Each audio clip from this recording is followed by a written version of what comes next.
आपण बघत आहात न्यूज मराठी ताजा खबर। जगाच्या एक पाऊल पुढे।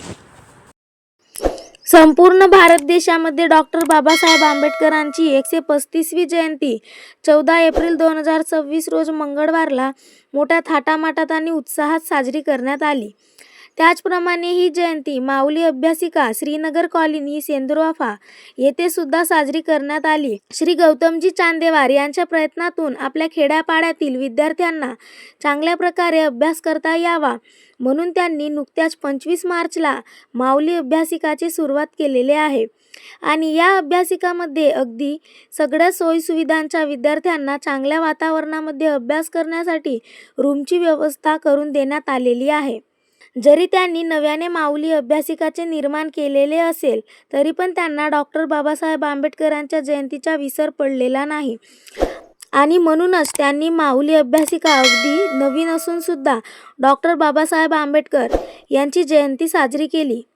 ह्यावेळी श्री गौतमजी चांदेवार, श्री सुदामजी हटवार गुरुजी, श्री रामटेके गुरुजी, श्री लंकेशजी बडवाईक, अभ्यासिकाला येणारे संपूर्ण विद्यार्थी व विद्यार्थिनी आणि अनेक मान्यवर उपस्थित होते।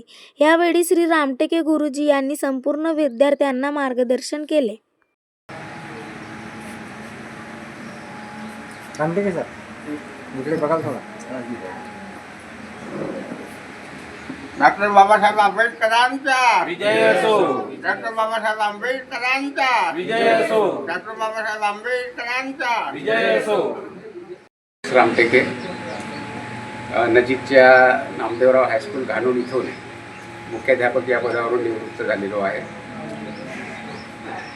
बाबासाहेबांनी सांगितलेले जे कार्य आहे त्या कार्यांचा जर आपण थोडक्यात आढावा जर घेतला आपल्या लक्षात असं येईल की कष्टाशिवाय आपल्याला पर्याय नाही। कितीही विपरीत परिस्थिती जरी आली तरीही आपण जर आपलं ध्येय जर निश्चित केलं आणि त्या ध्येयाप्रती जर आपण इमानदार राहिलो, खरे राहिलो तर त्या ध्येयाची पूर्ती करणं अवघड जाणार नाही। माऊली या अभ्यासिकेचं उद्दिष्टही हेच आहे की तळागाळामध्ये वावरत असलेला जो समाज आहे,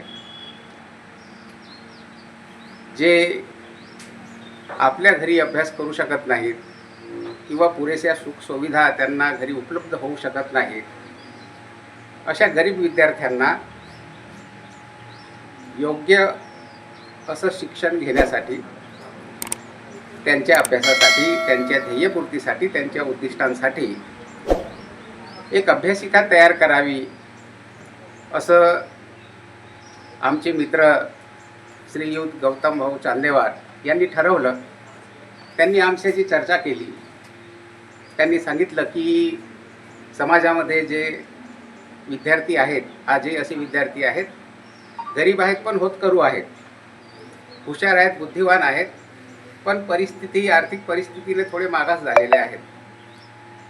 अशा विद्यार्थ्यांच्या प्रती आपल्याला काही करता येईल का? तेव्हा मी त्यांना सजेस्ट केलं, त्यांना सांगितलं की आपण जर त्यांना एखादं चांगली अशी अभ्यासिका जर तयार करून दिली, त्यांना जर त्या अभ्यासिकेमध्ये विविध प्रकारच्या सोयी जर उपलब्ध करून दिल्या आणि जे होतकरू विद्यार्थी आहेत त्यांनी जर आपल्या उद्दिष्टांसाठी, आपल्या ध्येयांसाठी जर त्या अभ्यासिकेचा जर परिपूर्ण आणि इमानदारीने जर त्याचा वापर केला तर ध्येयाची पूर्ती करणं अवघड जाणार नाही। डॉक्टर बाबासाहेबांचं स्वप्न होतं की जे विद्यार्थी आहेत, विद्यार्थी दशेमध्ये असणारे जे विद्यार्थी आहेत त्या विद्यार्थ्यांनी अतिशय योग्य आणि उच्च शिक्षण घेतलं पाहिजे। तळागाळातील जे विद्यार्थी आहेत त्यांनी, हे त्यांचं स्वप्न होतं। त्यांनी सुद्धा वर्गाच्या बाहेर बसून विपरीत परिस्थितीत सुद्धा शिक्षण ग्रहण केलं आहे आणि उच्च पदांपर्यंत गेलेले आहेत। शिक्षणाच्या माध्यमातूनच माणूस मोठा होतो, महामानव बनू शकतो, हे बाबासाहेबांनी दाखवून दिलं। अशाच नवनवीन आणि ताज्या बातम्या व जाहिरातीसाठी आजच आमच्या चॅनलला सबस्क्राईब करा आणि बेल आयकॉन दाबायला विसरू नका।